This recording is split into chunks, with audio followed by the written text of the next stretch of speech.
और इस वक्त की बड़ी खबर आपको बताएंगे। पाकिस्तान से बड़ी खबर, जहां पर जनरल मुनीर 18 मई के बाद एक और स्ट्राइक के डर से दहला हुआ है और इसीलिए पीएम शाहबाज ऑपरेशन सिंदूर में हुई हार का सच उगलने लगे हैं। तो वहीं दूसरी तरफ पाकिस्तानी जिहादी जनाजा युद्ध शुरू कर चुके हैं। देखिए रिपोर्ट।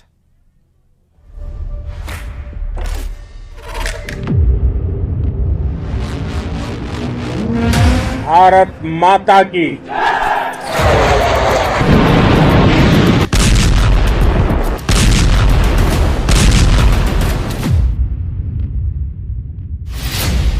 शाहबाज बोला, भारत ने घर में घुसकर मारा।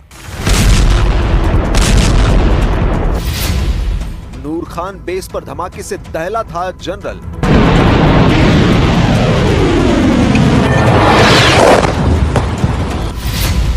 बर्बाद 11 सैन्य अड्डे का पाकिस्तान ने निकाला टेंडर।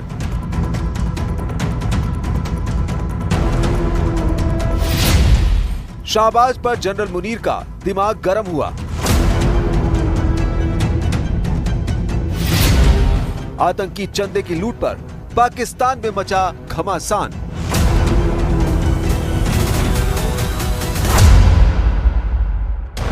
पाकिस्तान युद्ध में बड़ी बुरी तरह हारा है। ऐसी हार कि किसी को बताने के लायक नहीं रहा। बड़ी मार पड़ी, दहशतगर्द मारे गए, दहशतगर्दों के आकाओं के चीथड़े उड़े। ब्रह्मोस के बरसाए बारूद से जल गए पाकिस्तानी एयरफोर्स के 11 सैन्य अड्डे। भारतीय जंगी जेट्स ने बम बरसाकर जला डाले 9 आतंकी कारखाने। लेकिन ऑपरेशन सिंदूर का सच पाकिस्तान उगलने को तैयार नहीं हुआ। पाकिस्तान के जनरल और पीएम आवाम से झूठ पर झूठ बोलते रहे। पाकिस्तानी मीडिया युद्ध में जनरल मुनीर की लिखी स्क्रिप्ट बांटता रहा, मगर सच किसी के छिपाए नहीं छिपा। जब पूरे पाकिस्तान को पता चल गया कि ऑपरेशन सिंदूर में पाकिस्तान परास्त ही नहीं हुआ, पाकिस्तानी फोर्सेस के परखच्चे उड़े, तब खून का घूंट पीकर पीएम शहबाज शरीफ ने 9 मई की खौफनाक रात का सच कबूल कर लिया है। पाकिस्तान का ये झूठा कठपुतली पीएम कल तक टैंक पर चढ़कर जनरल मुनीर के कसीदे गढ़ रहा था, मगर आज इसकी जुबान से जो डर बयां हुआ है उसे गौर से सुनिए। 9 और 10 की दरमियानी रात में तकरीबन 2:30 बजे सिपा सलार जनरल सईद आसिम मुनीर ने मुझे सिक्योर फोन पे मुझे बताया कि वज़ीर-ए-आज़म साहब, हिंदुस्तान ने अपने बैलिस्टिक मिसाइल अभी लॉन्च किए हैं। एक नूर खान एयरपोर्ट पे गिरा है और कुछ और दूसरे इलाकों में गिरे हैं। शाहबाज शरीफ को सच बोलने की गुस्ताखी भारी पड़ने लगी है। जब शाहबाज नूर खान एयरबेस की बर्बादी का किस्सा सुना रहे थे, तब पास ही बगल में बैठा जनरल मुनीर गुर्रा रहा था। जनरल मुनीर के चेहरे का रंग उड़ गया था।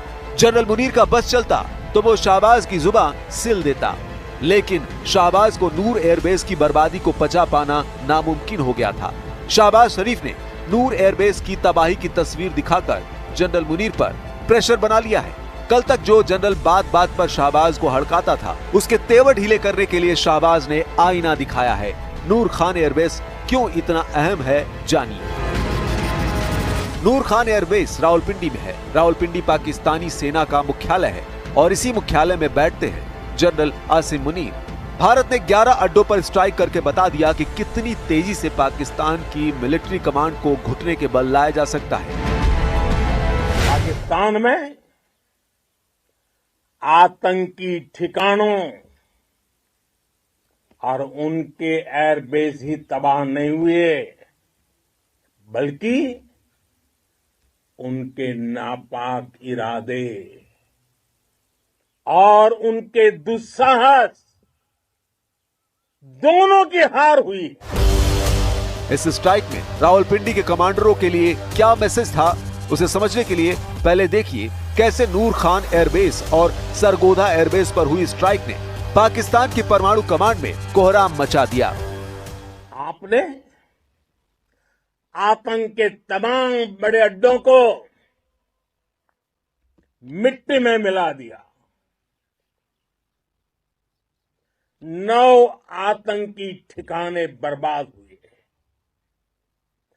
100 से ज्यादा आतंकियों की मौत हुई। आतंक के आकाओं को अब समझ आ गया है।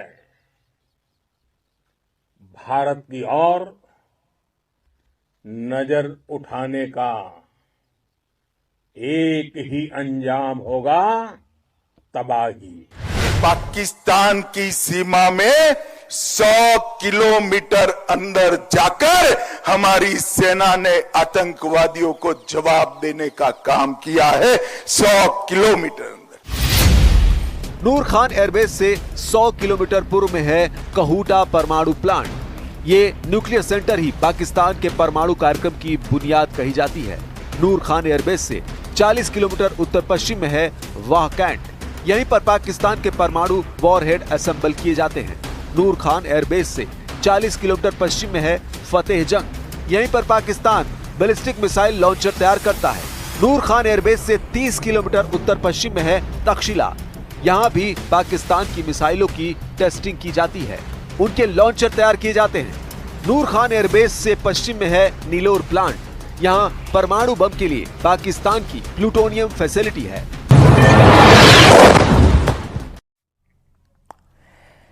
पाकिस्तान के न्यूक्लियर से लेकर मिसाइल कार्यक्रम की धज्जियां कैसे उड़ाई जा सकती हैं, ये बात शहबाज शरीफ और जनरल असीम मुनीर को बहुत ही साफ तरीके से समझा दी गई है।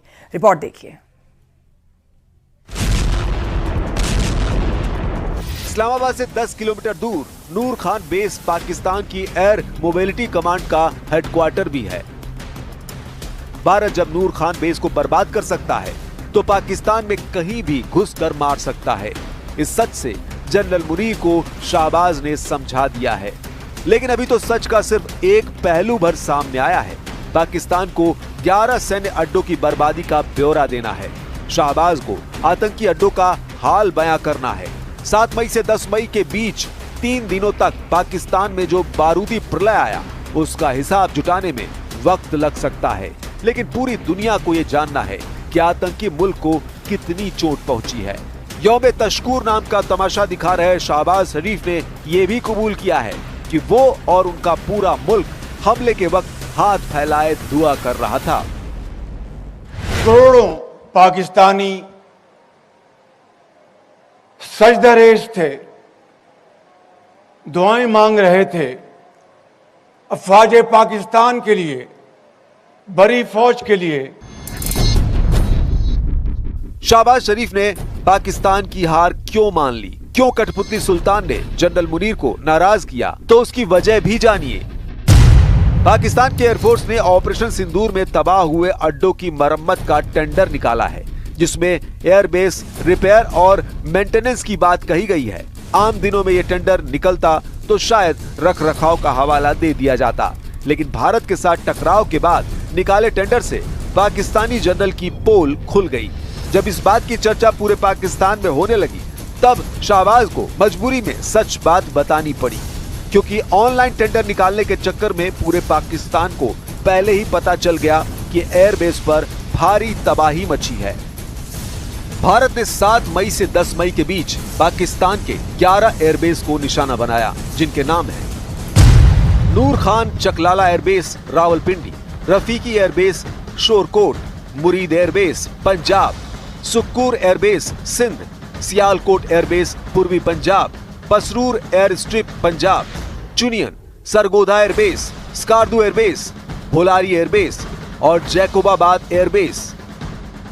जनरल मुनीर ये मानने को तैयार नहीं हुआ कि ऑपरेशन सिंदूर में कुछ भी नुकसान हुआ। मुनीर ने जो पाठ पढ़ाया वही उसके रट्टू तोतों ने आकर प्रेस कॉन्फ्रेंस में बांच दिया, मगर हकीकत से पर्दा उठना तय था। भारत ने सबूत पहले ही दुनिया को दिखा दिए थे। इसके बाद जब पाकिस्तान ने एयरबेस मरम्मत का टेंडर निकाला तो शहबाज ने भी हार कबूल कर ली। पाकिस्तानी एयरफोर्स ने 12, 13 और 14 मई को टेंडर जारी किया। पाकिस्तानी एयरफोर्स ने 12 मई को रावलपिंडी एयरबेस के लिए टेंडर निकाला, फिर 13 मई को रिसलपुर एयरबेस के लिए टेंडर जारी किया। इसके बाद 13 मई को ही कल्लर कहर एयरबेस की रिपेयरिंग और मेंटेनेंस के लिए भी बोली लगवाई। 14 मई को एक बार फिर से रावलपिंडी एयरबेस के टेंडर का विज्ञापन जारी किया गया। पाकिस्तान सिर्फ अपने एयरबेस की मरम्मत ही नहीं कर रहा, जनरल मुनीर ने एक बार फिर से हाफिज और मसूद के आतंकी अड्डों को एक्टिव करना शुरू कर दिया है। लाहौर के करीब मुरीदके में लश्कर-ए-तैयबा के मुख्यालय और ट्रेनिंग कैंप की निगरानी पाकिस्तानी रेंजर्स के हवाले कर दी गई है। विदेशी मीडिया को मुरीदके में ले जाकर पाकिस्तानी फौज हाफिज की आतंकी पाठशाला को मदरसा बताने की पूरी कोशिश में जुटी है। जापानी न्यूज एजेंसी क्योदो की रिपोर्ट में मुरीदके के संचालक मोहम्मद आजम ने इंटरव्यू दिया है। मोहम्मद आजम ने जापानी न्यूज एजेंसी को हाफिज के हेडक्वार्टर को स्कूल साबित करने की नई चाल चली है, जबकि मुरीदके की बुनियाद लश्कर सरगना हाफिज सईद ने 1987 में रखी थी। 27 हेक्टेयर में बने इस आतंकी मुख्यालय में टेरर ट्रेनिंग से आत्मघाती दस्ते तैयार किए जाते रहे।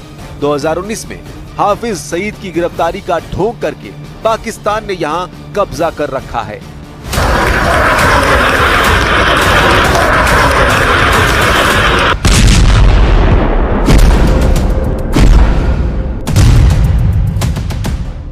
सात मई को भारत के आसमानी योद्धाओं ने लश्कर के हेडक्वार्टर को बारूद से पाट दिया था।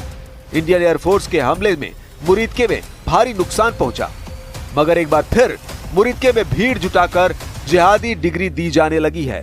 उधर दूसरी तरफ ऑपरेशन सिंदूर में मारे गए 100 दहशतगर्दों को मिल रहे मुआवजे पर भी पाकिस्तान में कोहराम मच गया है। पाकिस्तान की शहबाज सरकार ने 100 आतंकियों के परिवार वालों को 1 करोड़ रुपए का मुआवजा देने का ऐलान कर रखा है। IMF से पैसा उधार लेकर आतंकियों के परिजनों को मुआवजे के तौर पर बांट रहे रुपए हड़पने के लिए आतंकी सरगनाओं में सिर फुटौल शुरू हो गई है। पाकिस्तान अगर अब भी नहीं सुधरा तो एक दिन आतंकी मौत मरेगा। आतंकी आका पड़ोसी देश को भस्म कर डालेंगे। आतंकियों से पाकिस्तान बचा तो उसे फौजी जनरल अपने फायदे के लिए नोच डालेंगे। पाकिस्तान का जन्म जिस जहर से हुआ उसकी काट इस दुनिया में किसी के पास नहीं है।